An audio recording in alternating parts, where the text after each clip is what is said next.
একটা বিষয়, কেউ চাইছে না যে অবৈধ ভোটার থাক এই তালিকায় এবং বৈধ ভোটার থাকুক, অবৈধ ভোটার বাদ যাক। তাহলে কেন সবাই একসঙ্গে মিলিত সুরে বলতে পারছে না এসআইআরটা প্রয়োজন?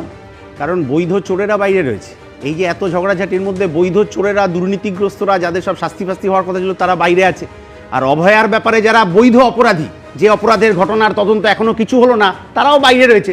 ফলে তারা যদি বাইরে এলোমেলো করে দেমা লুটে পুটে খাইয়ের মতো ভাগাভাগি করে নিতে থাকে, তাহলে এই সব তর্ক হতে থাকবে।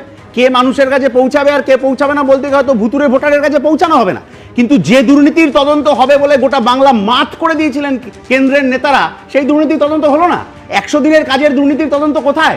আবাস যোজনার দুর্নীতির তদন্ত কোথায়? রাজ্যে এতগুলো স্কুল বন্ধ হয়ে যাচ্ছে, সরকারের ভূমিকা কোথায়? মিড ডে মিলে একটা ডিম সেদ্ধ খাওয়ানোর বদলে শাক সেদ্ধ খাইয়ে দিচ্ছে, সরকারের ভূমিকা কোথায়? এই বিকল্পের কথা বলেই এবারের নির্বাচন হতে হবে, কারণ রুটি রুজির প্রশ্ন আছে তো। আমাকে তো খেতে হবে, নালে গলা দিয়ে আমি চেঁচাবো কি করে? এই কথা এবারের নির্বাচনে বিকল্প হিসেবে আসবে কিনা, এইটাই আমাদেরকে চ্যালেঞ্জ হিসেবে নিতে হবে। মতুয়া মুসলমান তাদেরকে যে ব্রাত্য করার ষড়যন্ত্র,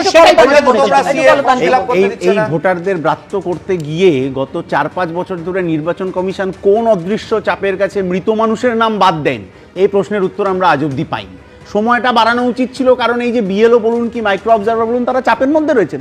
একদিকে একজন নেত্রী বলছেন একটা নাম বাদ দিতে দেবো না, আরেকদিকে আরেকজন বলছেন 1.5 কোটি নাম বাদ যাবে, না হলে মামলা করে দেবো, বিহারের মতো জেলে পুরে দেবো। 778, তোমার কি মনে হয় মানে এরা কেন কাজে যোগ দিতে চাইছে না? চাপের মুখে পড়েছেন, স্যান্ডউইচ হচ্ছেন তো। একদিকে একটি রাজনৈতিক দলের প্রধান বলেছিলেন শুরুতে একটা নাম বাদ যাবে না, আরেকটি রাজনৈতিক দলের নেতা বলছেন যে 1.5 কোটি রোহিঙ্গা অনুপ্রবেশকারীর নাম বাদ যাবে, যদি না করতে পারেন তাহলে বিহারের মতো জেলে পুরে দেবো। তাহলে আজকে যে সাধারণ মানুষ, আমরা তো টিভিতে আলোচনা করছি, যে সাধারণ মানুষ কোনো একটা পাড়ার মধ্যে দুপুরবেলা দাঁড়িয়ে রয়েছেন আর তাকে ঘিরে ধরে কোনো সিন্ডিকেট বাহিনী ইত্যাদি রয়েছে, তিনি কি করবেন ওই জায়গায়? যে নির্বাচন কমিশনের নিরাপত্তা দেওয়ার কথা ছিল, তারা কি নিরাপত্তা দিয়ে উঠতে পারলো?